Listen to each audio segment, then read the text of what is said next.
7, 6, 5, 4, 3, 2, 1. Live from the Rob Christensen Radio Network Satellite Studio, it's Jim and Rob Over-Analyze the Movies. Well, hello everybody, and welcome to Jim and Rob Over-Analyze Movies, the live video podcast where we love to go beyond the review to dig into the craft, the story, and the meaning of the films we watch today. And today that film is going to be the French film, 2021 film Flashback. This flick, let me pull up my notes here. Here's the log line from IMDb. A woman lawyer travels back in time and crosses paths with other women in history who have fought for women's rights. It's a French film set in France. I know that's a shocker. It was written and directed by Caroline Vigneaux, starring Caroline Vigneaux. It also stars Issa, Doumbia, Sophia, Aram, Suzanne, Clément, Lison, Danielle, Letertre, Lannick, Gautry, Florent, Peyre, Sylvie, Testud, and Elmaleh. And I'm pretty sure I screwed up the pronunciation of his last name there. My apologies. And he's a Canadian, Moroccan Canadian. Anyway, let's jump right into, and I really do hope you guys are hearing me. Let's jump right into the social nutrition checklist. And that, of course, let me just get into it. When it comes to the reframe stamp, you know what? Even though technically it could never get a reframe stamp, reframe is specifically aimed at American productions. You know what? If it was loosened up to the whole world, I think it's got a better than decent chance of qualifying. It certainly would have met that first bar, being both directed, written, and starring a woman. Was it a union-made film? Yeah, I don't know. You can't tell from the credits, folks. And I'm assuming because it's got a decent budget, it probably was, but I can't say it for sure. So I was kind of stuck saying, yeah, no. Now that said, would it have passed the Bechdel test? I can't think of a film Jim and I have taken a look at recently that passed the Bechdel test like 82 times over. So yeah, this is definitely a pass there. Now here's an interesting one. Was it class conscious? And I was really uncomfortable until maybe the last 10 minutes where at least it kind of acknowledged it. But I so badly needed a palate cleanser. I was marking this one soft already. I'm going to say, yeah, it's class conscious. Is it perfectly class conscious? No, but it's better than a lot of other films. And yeah, I just so desperately needed to see something that wasn't a celebration of toxic masculinity. I was like, sure.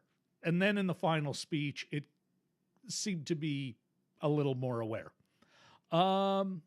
So what does that give us as far as the final score goes? I'm giving this a 75%. People might think I might be marking too soft. Love to hear what you think. I would love to hear what my co-host thinks. And so I think that's time to let's unmute the man and bring him in. Hello, Mr. Check. Jim Chaboyko.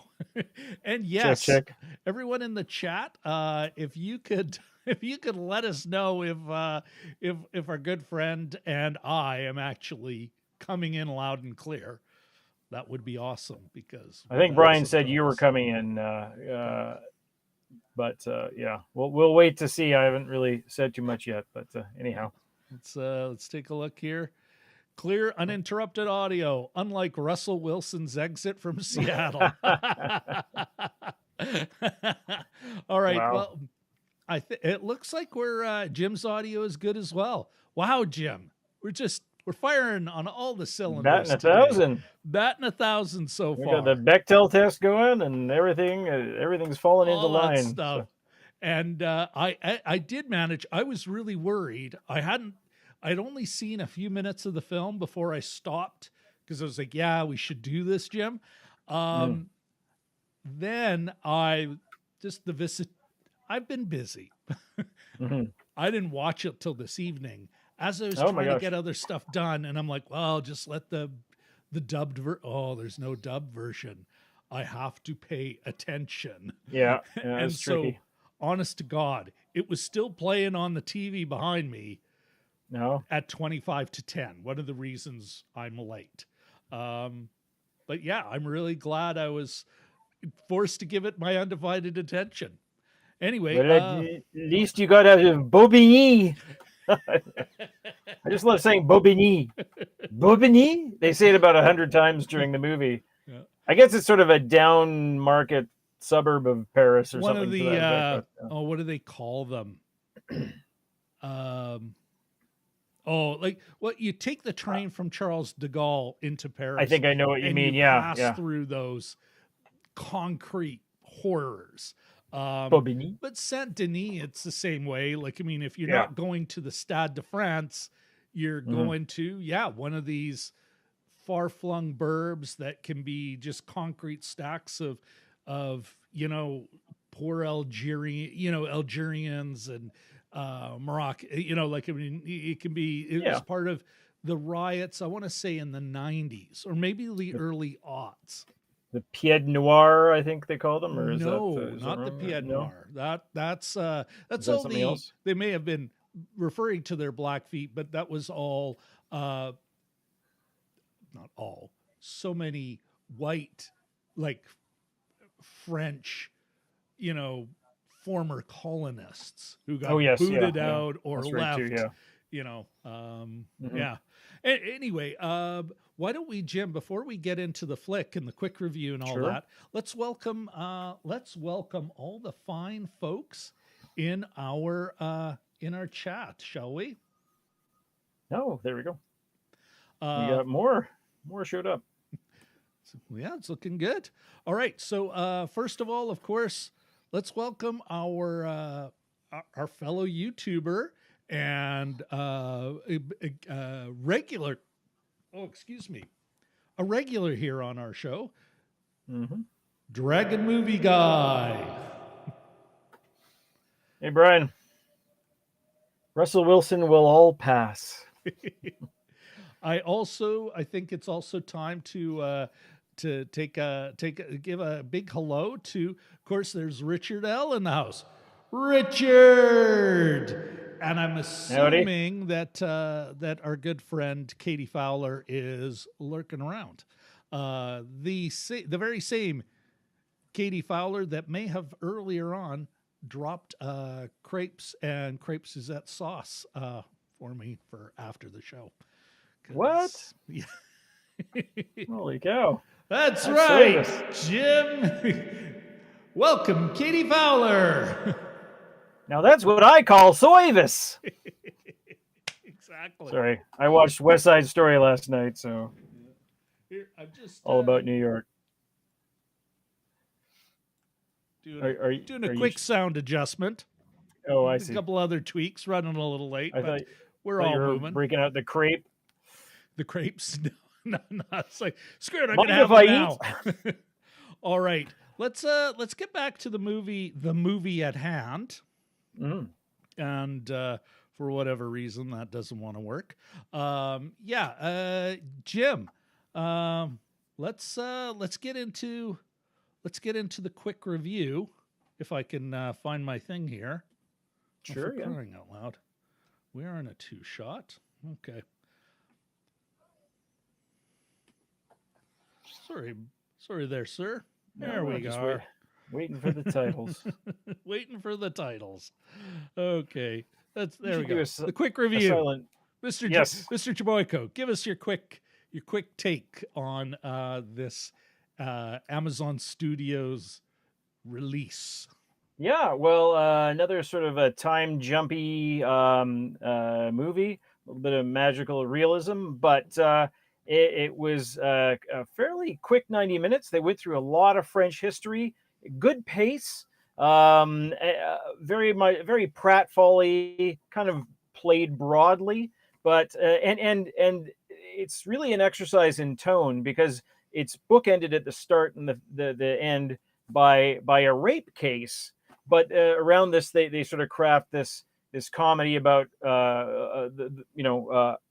women's rights as they've moved over even going as far back as prehistory. But for what it could have been, which would be a big didactic kind of history lesson, it was actually had a fairly light touch, and I thought it was because of the pace and the sort of the wackiness of our protagonist.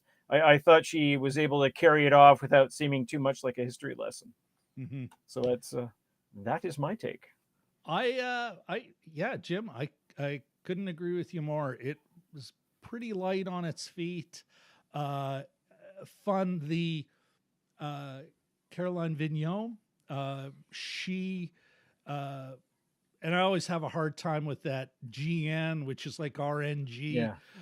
So my apologies to francophones out there who go, you're not saying it correctly, you stupid Englishman. There's a couple of areas that I think it's like, ooh, magical Negro. Yes. I marked that down too. And a couple other areas where I was like, again, I think I'm marking easy on the class consciousness, but it was light and it was fun. And it was just very much from an upper middle class perspective, very much here's the highlight reel of feminism and, getting into Joan of Arc. It's like, well, to quote someone else, I might have had spent some time with which wave is that? The pre.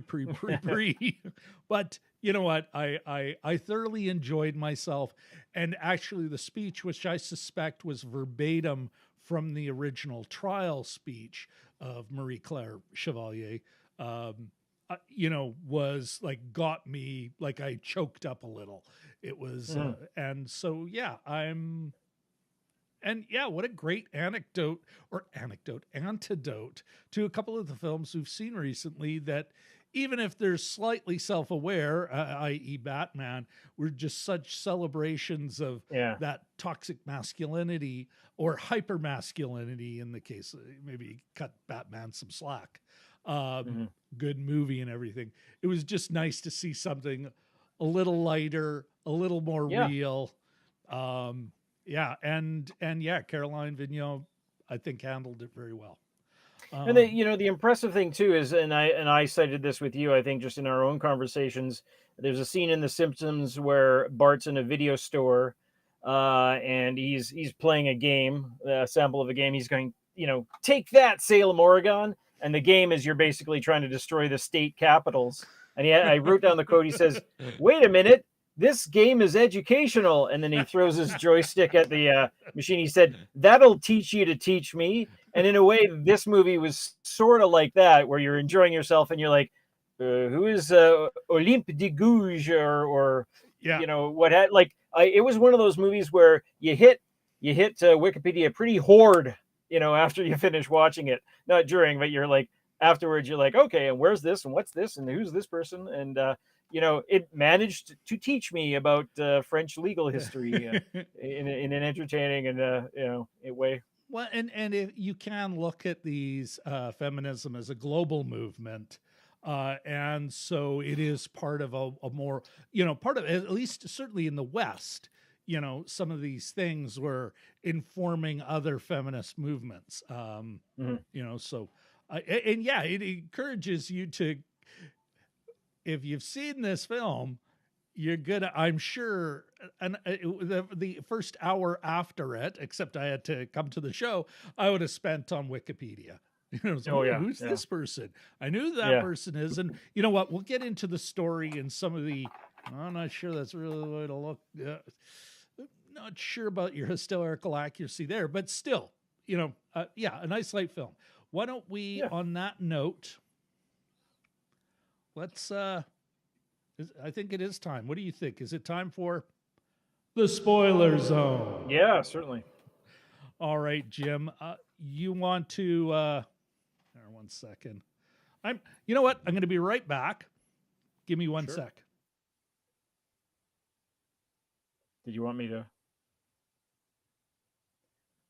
Okay. Well, I'll see if I can catch up with the chat here. Okay, Dragon Movie Guy. I suggested to him that Baker Mayfield may be a Seahawk, perhaps. But in any case, Richard and Katie say hi back.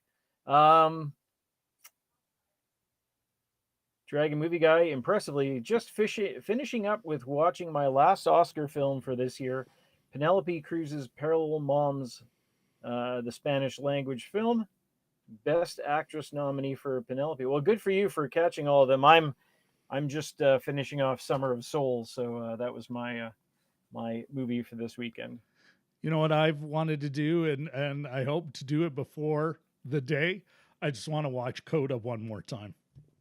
Oh yeah, yeah. Yeah. Oh yeah, they won the father won a big award. Troy Kotzer, Yeah. who has liked one of your tweets. Yes, he has. And A I potential Oscar winner. yeah, and so yeah, it's all looking good. It's all very exciting. All right, and yeah, may dethrone Hyena Road as their most popular video of the last week. Oh, good. I'm sure Oh, yeah, Hyena yeah. Road will recover its lead shortly after. Okay, Jim. Yeah, let's get into let's get into it. Why don't you start us off with the craft? Craft. Okay, let me just pull up my notes here. So yeah, I had mentioned a couple of things, how it manages to be a fairly light comedy, even though the subject matter is a little intense. At the start and beginning. There's a couple other elements of it. Oh, sorry. There you go. Go up to craft rather. What did you guys think about what did you think? Let's start with Caroline. Yeah, Caroline. Sure. Like she's a friend of mine. Why don't you start with our lead performance? Like, I mean, Caroline.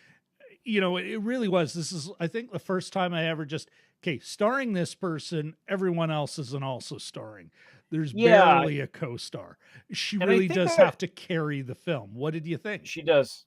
Yeah, and she did a really good job. I mean, a little bit, she plays it pretty broadly. It's a lot of kind of like, whoa, and a lot of, sort of almost from the Cosmo Kramer school of acting, a little bit. A lot of, and if you watch the trailer, she's forever falling down behind bushes or, in a drunken stupor or what have you, or being thrown out of places. So it's like that. There's a physicality to the comedy as well. She's a really interesting story. I don't know if you had a chance to look her up. She is actually a lawyer. She's a fucking lawyer. Pardon my French. And she was one of those lawyer types that joins the French equivalent of the Gilbert and Sullivan Society. Who cares about but her I was going to say, performance? Well, her background is in legal sketch comedy, which feeds into her performance here because to me it did seem similar to a sketch comedy tradition almost. A series of you're right. They're like a series of bits.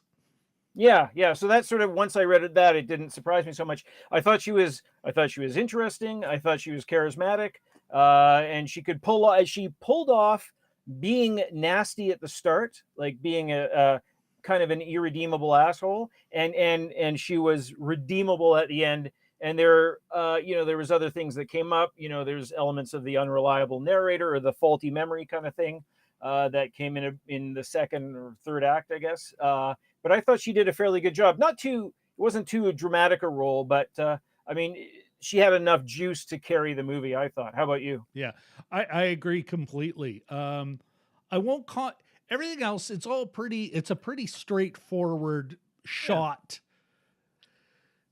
Like I'm sure you know what, for a professional costumer, I'm sure they're like, well, you know what, for this budget, they did a solid job. I was going to mention that too. Yeah. Pretty fun as well. Like they had Yeah. some fun with it seemed. They did, you know what? And the Georges Sand, it's like, boy, I'm getting a little hot now. You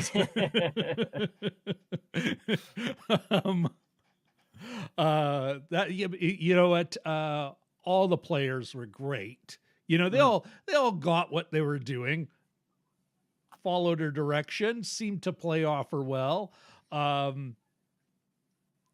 She did carry it off.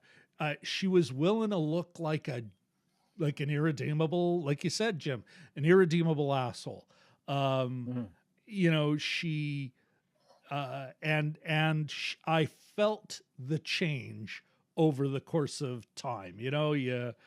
I felt that, and so just on that, she deserves many points. And given that she wrote it, she's also directing it. That's a lot of you got a lot on your shoulders. Be interesting to read about how collaborative the process is. It's like, absolutely, we will collaborate. What do you have to contribute to my vision? Because it's about me. But yeah, no, she totally delivered, and she's charmed. She's got that charm, that charisma. It's fun watching her. And she leads. She's game. Yeah, game. Yeah. And she created a character that's game. Which is fun to watch. Let's see if we got anything in the chat on this before we move forward. Oh, look at that. All right. DMG, could you hear all the movie over all that hammering and screwing for the audio booth? Oh, my sides.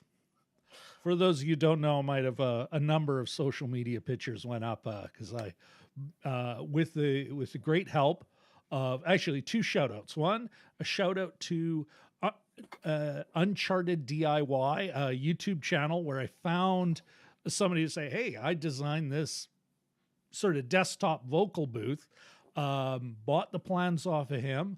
Him and I actually went back and forth because I was going to use slightly different materials. And then my good friend, Frank, who, he's got all the tools, right? And he was willing to help me get together some of the material, make sure all my cuts were nice. So as I built the thing, it's just, I think I put on Facebook, I'm like, it would have taken twice as long and wouldn't looked half as good. And so I'm quite pleased. Anyway, we've got, Richard L. and Katie are in the house. Batman was a peeping Tom. Definitely pervy masculinity. And then DMG says, hey, that'd be a good time to plug next week's movie. Next week, of course, we're gonna have a bit of a prediction party again. DMG will be joining us, Cody from the Brock Cup side. Why don't you guys, fill out your bingo card and we'll have a good time next Sunday evening. All right, what else? DMG, is there illegal sketch comedy? It's pretty good. Yeah. And then any time travel and flashback to the future. Oh my goodness, the zingers. He's here all week, folks. Draw the chicken. All right. Moving. I think that means we're moving forward, Mr. Chaboyko, eh? Sure, yeah. You bet. Story. If I could chime in on this one. Absolutely, yeah. Kick us off. You know what? As far as structure goes, yeah, totally. Very. I mean, and that I shouldn't say. That's actually kind of difficult when it's a series of bits that you still have an arc. So, on one level, you could kind of say, no, a classic 3-act structure, but because of what they have to do with her, that can go sideways, right? They manage to maintain a story where this character has to grow while at the same time keeping the funny. I did like that they drew this character well enough that you kind of get an idea of her vibe and her, who she is, right? I would only, and this, we really do need to do a bigger show on this. It's a gentle criticism. I don't think it's, you know what? Joan of Arc is a particular figure in, I sound like my father. You can't use Marxist theory to analyze the pre-industrial world. It's like, oh, for Christ's sakes, old man. But it's tough to look at Joan of Arc, which is she's very much a creature of her time. And then to have a moment in the thing where she's going, and freedom of speech. And it's like, yeah, Joan of Arc never said that at her trial. She wasn't this badass fisticuffs. That wasn't, That said, now let us praise the film. So what if it's taking some liberties? If you're not familiar with Joan of Arc's story, if you enjoyed this film, there's a good chance you're going to go down that click hole. You're going to learn way more about Joan of Arc than you ever thought you knew. I'm a bit of a Joan of Arc file. I've actually been to Rance, seen where she, witnessed that faithless friend, Charles, whatever the fifth, whatever, the one she got crowned, and then who totally ditched her when he could have ransomed her from the Burgundians. I've been to Orleans. Hopefully next trip to France, I will go to Domremy, where she, where her family is from. Go see the Dark House, so I will note the historical inaccuracies in the, interesting take. So I'm sure if I knew more about Georges Sand, I don't think Marie Curie was, is dismissed as notwithstanding the terrible sexism of early 20th century. I think she was, by the time Peyre died, she was held in really high esteem in the scientific community. I don't think it was as, I can't believe, not a woman. I'm sure there's some assholes, but I think she was considered so unique and so special by then that, and she would have, maybe she would have had a French accent. She'd been in France for a long time, but she was Polish, but born to a class where they were all learning French anyway. That was the, if you're born in the upper class, you learn French. So anyway, but that's a quibble actually, as far as the story goes. Like I said, the bigger criticism story wise would be the magical Negro trope. This is made in 2021 and maybe it's part of her trying to bring it, there's other ways she could have brought in people of color, not necessarily, hey, here's the black guy cabbie who's got a, sent from the gods to guide her through the history of feminism. Even that, like you say it, I felt much better about watching this film, Jim. Once it's like, oh no, she wrote and directed it. These are all her choices. Yeah. This isn't, but at the same time, it still kind of feels a little weird. But I think with the closing credits, they imply that he is God, because they show his name. You know how they have the name with the person they played. They have him and a picture of God. So I don't know if that's exact clarification, but anyhow. Yeah. Well, and I'm not, again, it's only a little and you know what? I'm also using North American eyes on this. Is it interpreted the same way in France? It might be just what the, and the fact that she even, it's, it's a criticism, but is it, I even that I'm going to pull my punch on, Sure. And using that story trope, is there another way she could have done it? But this is all pretty gentle stuff, actually. Like, as far as the story goes, it's pretty solid. You know, what did you think? Mm-hmm. Yeah, I thought, like I said before, tonally, you know, if you had this all down in paper, you thought, oh, how are we going to do this and keep it light? But they managed to do it, and a lot of it again is pace, I think, as they go from thing to thing. There's not a lot of, you know, it's, as you said, it's her and then all the supporting characters on the second tier. There's not really a lot of time spent with any other secondary characters, a lot of different ones. And the scenes aren't even particularly long. It's like a romp almost, like you're being thrown from place to place. There's a bit of a and screwball comedy thing going on there, right? A little bit too, yeah. And almost like you're squeezing a season, and she does mention Quantum Leap. You're squeezing a season of Quantum Leap into 90 minutes. She also mentioned a couple other time travel movies as well, and there's this one stretch where she mentions about 2 or 3 in a row. Not Back to the Future though, but anyway, so that's sort of one aspect of it.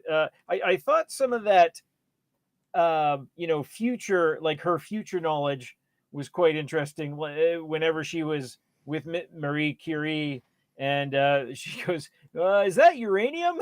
And she's like, "Let's get out of here." It's radium. Millions of time. Millions. How did she put it? Millions of times more radioactive than uranium. She was totally like, "Let's get out of here, fire!" That was quite funny. Like her sort of concern for everyone's health was quite interesting. I mean. There's an interesting part too. 2 last things I'll point out is that this is the second movie in a row where we had the misremembered memory. Or when she's rolling around with George Sand, her shoulders left exposed, and she says, "What is that? Is that and our heroine goes, oh, that's just a birthmark." Then she gets father and mother in the past, and she realizes that it was an episode when her father was beating the wife. She intervened and got burned with the iron. So that was quite. As soon as they mentioned the birthmark thing, I thought, oh, that's going to come back again. But with the Aram Project, the character last week misremembered his youth as well. Yeah. So that's kind of an interesting thing. And then the last thing I will say is that the final court scene where she goes to show, they're talking about intent and the whole controversy about what kind of underwear you wear, and then she strips down. I thought, well, I've not seen a sort of a conclusion like that before. I thought, interesting twist. I wrote down right away. But it's one of those things where it's like, that seemed to be a little, I don't know. It's like kind of, okay, well, running out of jokes. It was like, okay, all right, well, I guess Chekhov's gun in the Joan of Arc thing, we've already seen her ASS, so we got to see it again. It's got to be important to the story. If it was written and directed by guys, it'd be, and now let us praise that moment. At no time, even when you see her in her in Damn Near the Buff, or we see Napoleon's ass. At no time do you feel like it's there's no male gaze. There's no actually the whole film's approach to sex is a lot more fun. Yeah. It's there's a lightness to it. Her basically just going after Napoleon, and even the moment George Sand, that felt like kind of, I don't know if I want to do this, but you didn't feel it. Well, at least to me, women watching may feel differently, but it didn't feel rapey.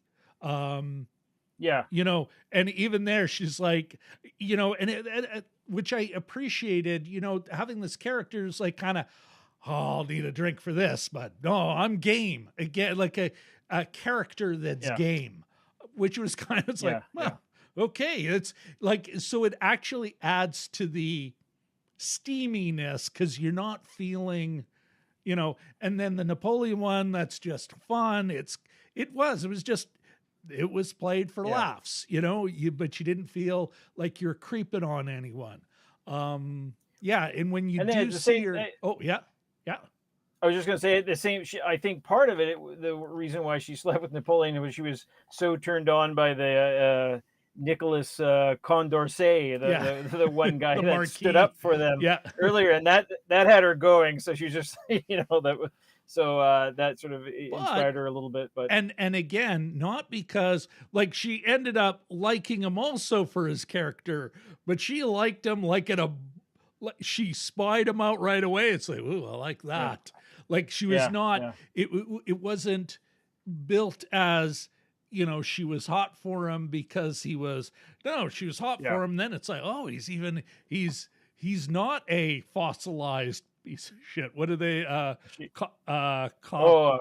Coprolite. Thank you. And that was cool. Like, I mean, Yeah. No, really, brought some fun into it. But at the same time, it's still, because it is about, the bookends are about a famous rape case and how it, a flash forward to another rape, or no, it was an abortion case, but this rape case that could have precedence. And sorry, I'm babbling a little there, everyone. No. In the story, it refers to a famous abortion case in France. The bookends are the rape case, and so I was impressed with how they were able to, as they're getting into the third act, there is some pathos. There is some real kind of, oh, we're getting a little real here, because so many of these stories, which could be taken and played in so many ways, are being played for comic effect. I mean, Joan of Arc was burned at the stake, on occasion, not as often as pop culture would have us believe, but on occasion it's like, well, I don't know, just throw it in the water. We'll see. God knows his own. We'll find out. That into the third act, there's enough that you're going, that when they finally get to the court case and then the other court case, you're prepared for it. You're emotionally in the right state. And I think that was good. Yeah.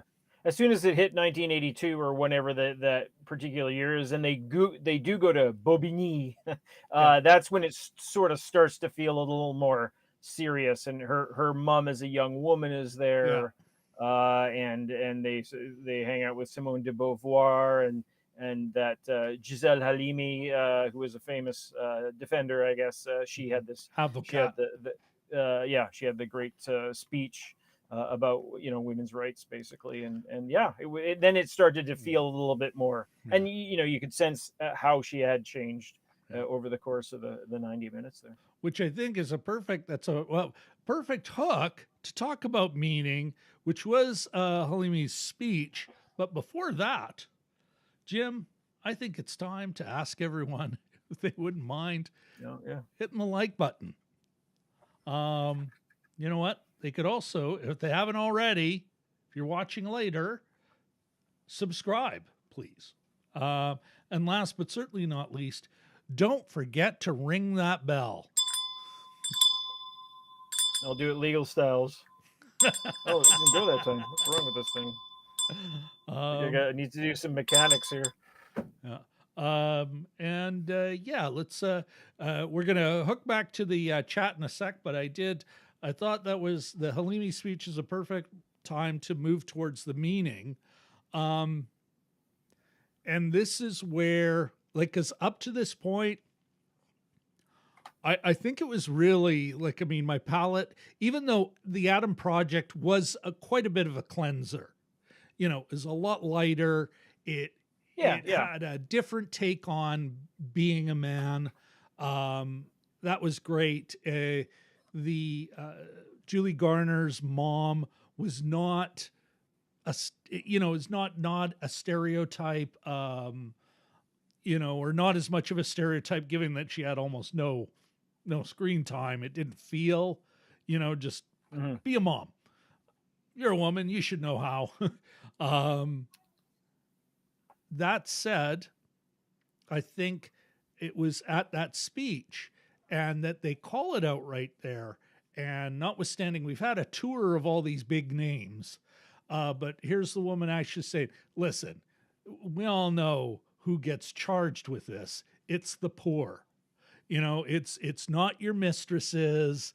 It's not the wives of a CEO or, it's not the famous. They have a different system. They get to have a safe abortion. They'll never be in here for this. It's the working class. And then, and which is why I do think that this was probably a damn near verbatim. Like I'm dying to find out, but to also say, listen, you know what, but this is exploitation on top of exploitation, and to talk about women's role within society and that, like, I mean, I got, like, you've had a light trip there, but there's been enough that I'm in the right emotional state to get that meaning, that there are, hey, being working class is getting screwed. Imagine you're a woman in working class. It's, it's that exploitation on top of exploitation. So it got misty. I was emotionally involved, but I just loved the politics of that moment. Otherwise, and this is, not necessarily intent. I do think there was a reason, like let's say a part of the meaning, a conscious choice, that it would be an affluent, highly educated white woman in this almost Dickensian Scrooge journey into the past, to be shown the error of her ways, to understand what she has benefited from. And even that's kind of a class commentary, at the same time, it seemed kind of light as well. Like, again, also it's a nice educated white woman, who's going to learn to be just a little nicer to the peasantry, maybe not so mercenary. I also, I'm not sure about, I did kind of like the bit of a hook with Buddy almost kissing her, and then it's like, this isn't a romantic comedy, but at the same time, it's like, I don't know, you're kind of playing with that trope. I think at the end, though, I was she like, doesn't kind of like,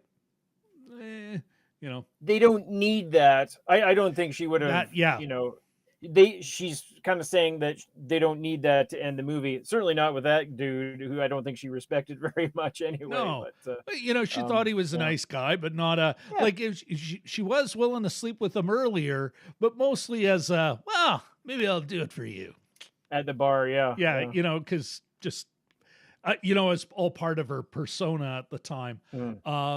But they're playing with it, but it was like, I had no time ever thought that this woman would ever find that guy attractive. Why are we having this moment? What's the point of it? What are you saying to us? And then you're literally saying it, and I'm like, oh, you could have done that better.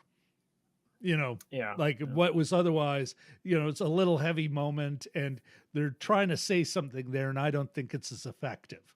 Almost like do you want your cake and do you want to have the cake and eat the cake? Can you pick one? Yeah. And plus, it's like, I mean, if there's anyone she was going to have that, is there the Nicholas lookalike of her future? If there's the Marie, then it'd be like, oh, hey, okay, this makes sense. This was set up because he keeps coming to her in visions, right? At each, especially when she's really knocked on her ass. So I was kind of like, and I'm not sure that's as much a story criticism as it's a meaning criticism, but what about you, man?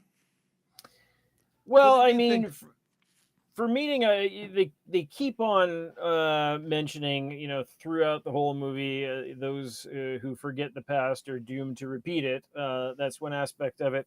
I don't know if it was that as much as it is taking the history for granted, because this was a woman, a woman advocate, a woman lawyer, and even she didn't know some of the things that she learned over the course of the movie, or appreciated the I knew about the Women's danger March on Versailles.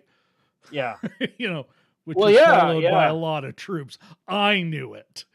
we sort of get the impression that she's very shallow. Like, she's got her 300 pairs of shoes, and she's got Louboutin shoes. She's very committed to the present rather than the past.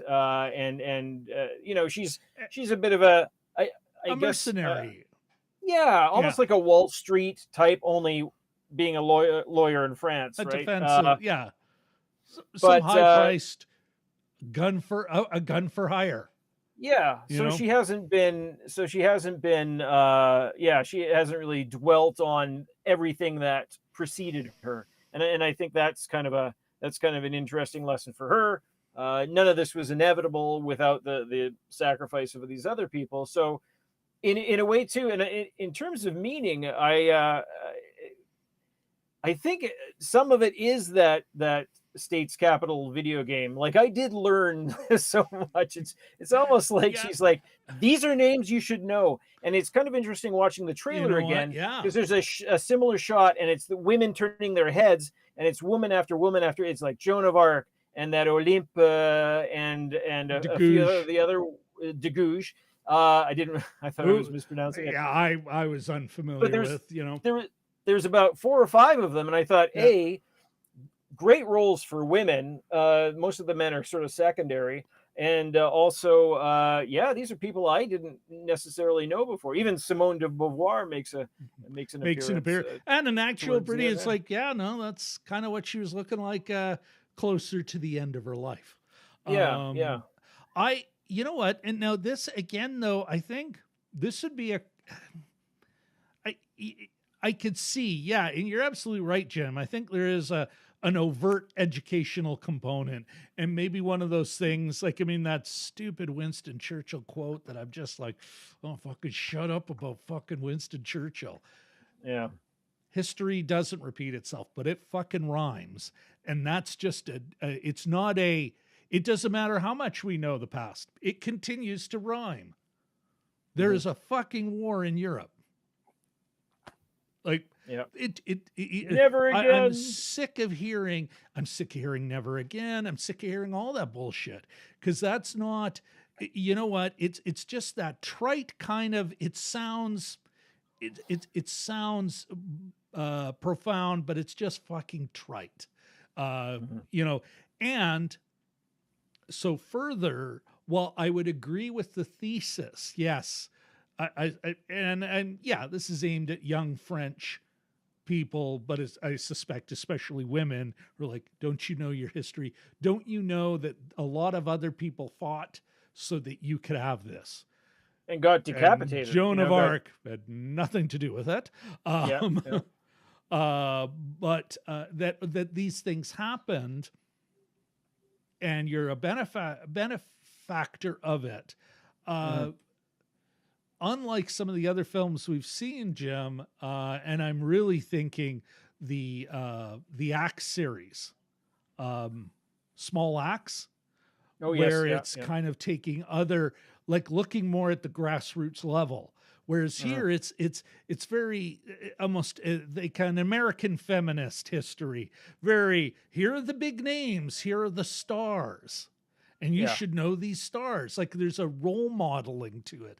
So I agree with it, but I'm also uncomfortable. Well, not uncomfortable. Like, it's like, I spent more time with the grassroots and what they were doing. Like, none of these bigger deals, like some are, Joan of Arc, totally out of context. Although every era has a right to dig into the past and say, this is what this means to us now.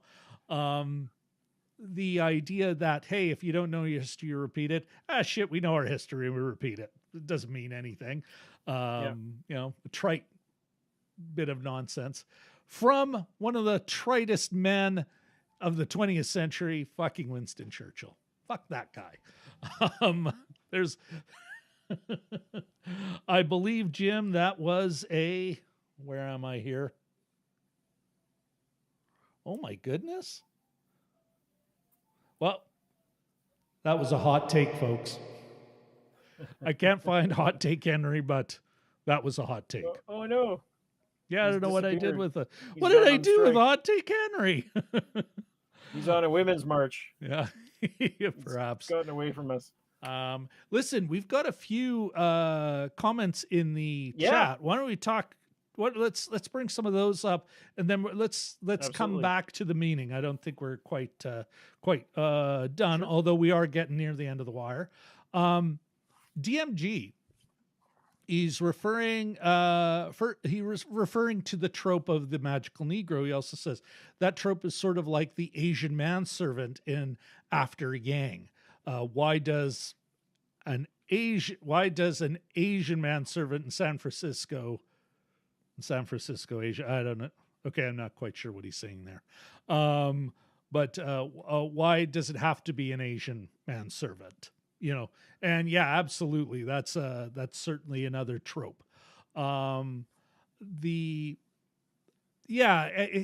though, like there is kind of a, what does it mean in France?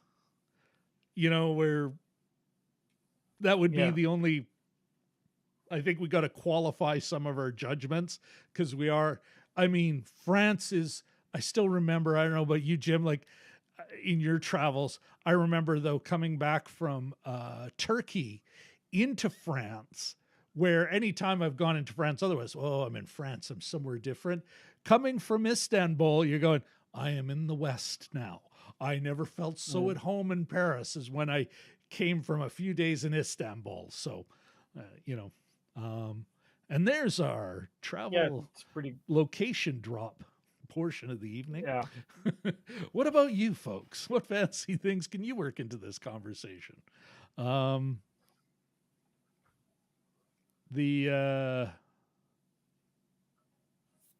is it? Oh, DMG. She's the Imelda Marcos of France. Holy crap. There's a reference. Yeah. Oh.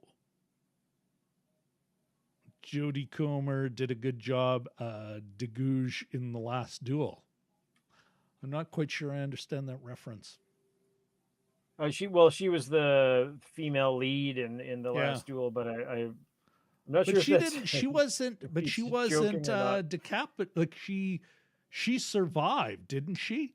Like that was the risk she was taking. Yeah. Well, not she was taking. She was under the threat of execution if her husband didn't win the fight that he challenged the rapist on, because there's medieval French medieval French justice for you. It's going on the streaming services, I believe, at some point in the next few weeks. It might actually be on. Be out like by I think now? it might be on Prime even. Okay. Let's Jim, you were I can't remember where we were before I kind of got sidetracked. Talking about the educational aspect of it and Churchill, et cetera, but where I dropped a few hot takes. Yes, yeah. If you ever want a good time on Twitter, just praise Winston Churchill and see what kind of response you'll get. But in any case, be a jerk like me going, what? One thing we didn't talk about too was the character, and sort of working this into meaning. The character of the mother is kind of interesting because she's seen as being sort of a pain in the neck mom, and the kind of like the not a helicopter, but she didn't want to go to her mom's house. And by the time we're at the end of the movie, you get to see that she was there for some of this. She's kind of formidable, and even though she's sort of like the nice doting mother, she's been through hell. She had an abusive relationship with the late father of our lead character, who actually has they make quite a fun joke earlier. She's Charlie Leroy. Leroy, Yeah. which means King Charles. And Yeah. then somebody says, "You think you're King Charles?" And she goes, "No, that's my name." But the woman's Princess, been what through princess? a lot. The Who's woman's on been through a first? lot. Yes, exactly. So you see her go from sort of like almost like a doddering kind of mom who's only about making dinner and that kind of thing to somebody actually a little more. There's a little more there, and I think that's kind of an interesting handling of that character anyway. That we hadn't touched upon it. Yeah. And she turns out to be, and at the very end, one of the triumphs of the movie is she learns to appreciate her mom, and she gives her a hug. I'm going to be over for dinner tonight, that kind of thing. So a little bit of victory for moms. I think I didn't find the mother being portrayed negatively. I think the mother was fine, not doting or doddering, like she was being the concerned mom. I think she was presented in such a way so that we could see that the daughter had no time for her own fucking mother, that all the woman wanted was what was best for her kid. As we learn, even got to the extremes of, I've got to leave this asshole before he marks my daughter anymore. I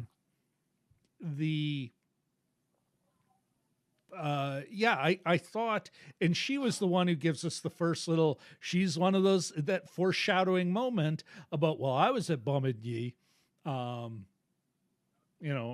she almost delivers herself, which is comedy gold. Exactly.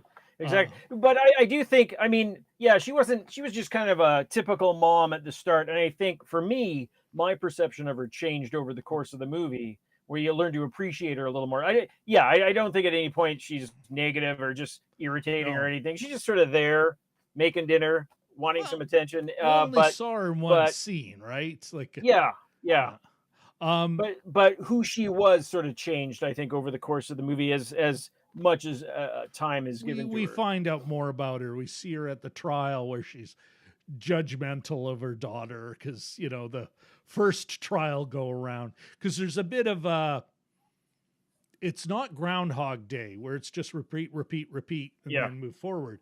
This is has a day and then gets to replay the day, like its time is she has a day, does something terrible, then goes through this experience and gets to relive that day.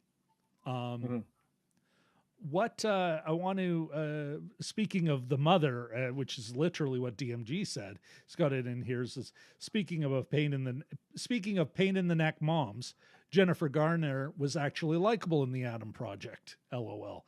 You know what? She was, it wasn't, she felt real, I'd agree with that. And there's a nice little light scene sort of towards the end where it almost feels ad-libbed and she's sort of goofing around with the kid. I thought it was really a nice inclusion in that movie. No, I think that's great. So, Jim, why don't you tell us about what we're doing next week? Give us a bit more.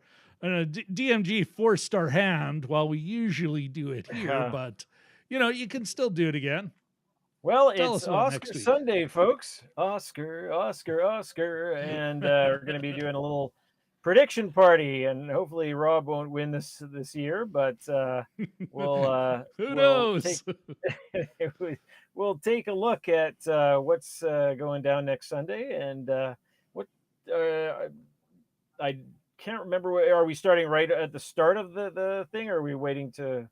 I think we're basically waiting to talk about it. I don't know. We have, you know what? My bad here. I have not put in the prep time that it did in last year's. We're still pulling a fair bit of this out of our ASS.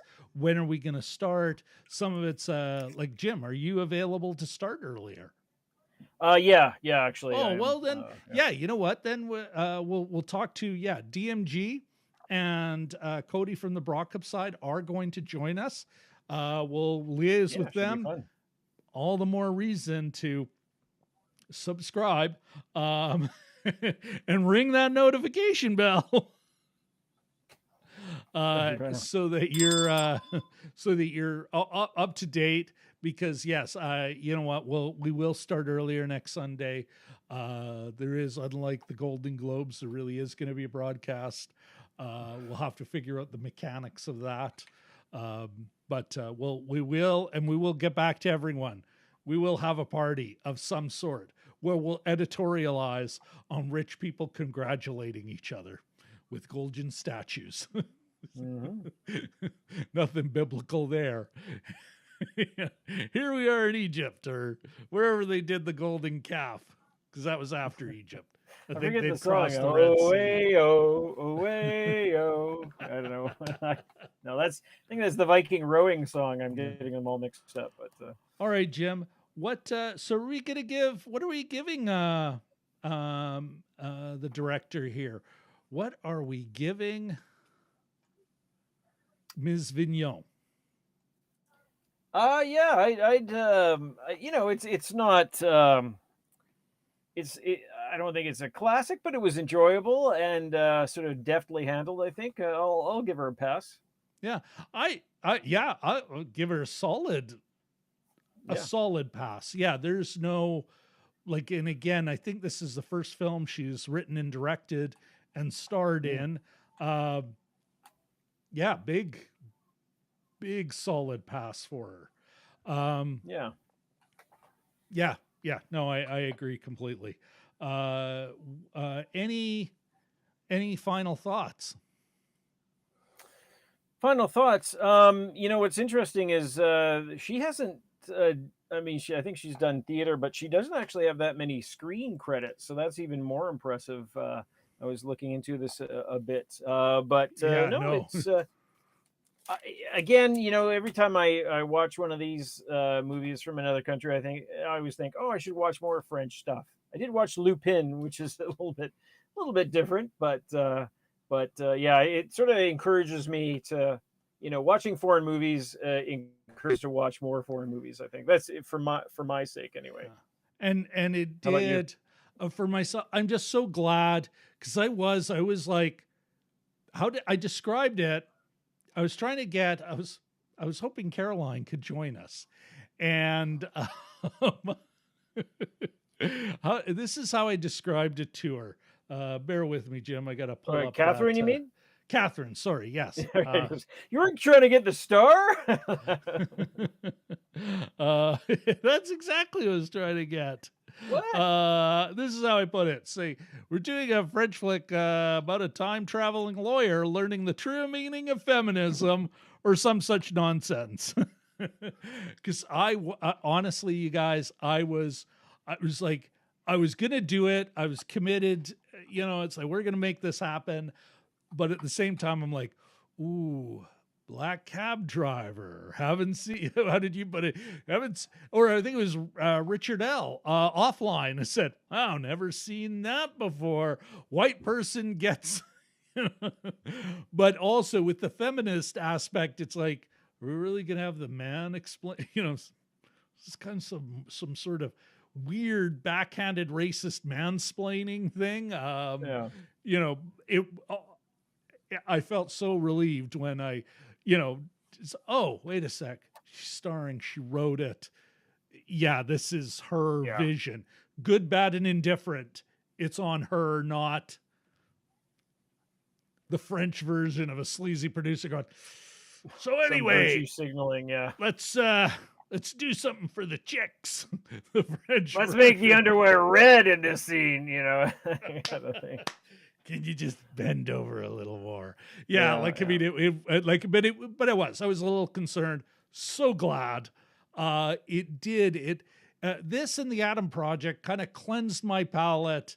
I feel so much more upbeat than, you know, you came out of nobody. And even Batman, I can't say, wow, I feel uplifted as a human being. Here, I got a little misty at the end, and it's like, you know, that referring to a real historical event and a real struggle, and you know, it's like kind of I'm glad we watched this movie. Mm-hmm. Yeah, no, good choice. Well, thank you very much, sir. Where am I here? Okay. Oh my And goodness. only our second French movie, so that's Yeah, we're doing is it our no, I think this is our third, isn't it, Jim? is it? Well, we did We the did Katie's that cold comedy, the where they go to Greenland, which is what in it. I think it was called Greenland, wasn't it? We don't think of it necessarily immediately as French because it's set in Greenland. But yeah, I'm trying Does to that remember make it now. Danish? What did I think we did watch another one? I don't know.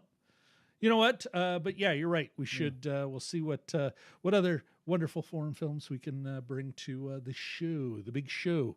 But of course, next week, folks. One more quick reminder. If I can find the button. If I can find the button. Oscar. I can't find the button. Where is the dumb button? Who knows? I can do it this way. Dancing. The Oscars prediction party. Be here at time to be determined next Sunday evening. All right. Let's say goodbye to everyone in the chat, Jim. For Journey to Greenland. Thank you very much, Richard L. Yes. And that's a great moment to say thank you very much, Richard L. and Katie Fowler for joining us tonight. Huzzah! Oh, Richard L. is referring to the Wave and sequel. They were not French. They were Norwegian. Oh, yes. Yeah. Yeah, we've actually done a fair number of Scandinavian films, a couple of German films. Yeah. We got some good watch times. Netherlands film, but it really was more, in a way, Flemish, I guess, or Frisian. Wallonian? Frisian, yeah. Yeah. Like, my regionals wrong here, but...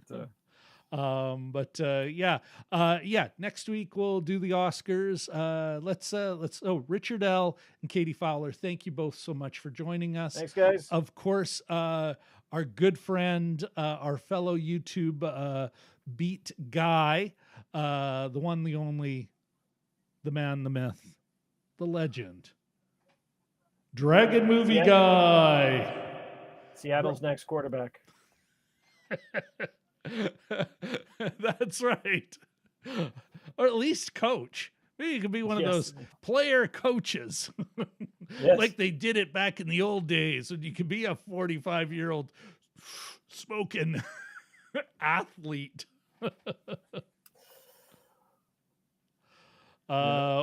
He's DMG. One more comment from him. X by an A24 release. X, the adult horror. Wasn't foreign, but it was good. And on that note, I think we'll shall we wave and say goodbye, Jim? Sure. I gotta head to Bobigny.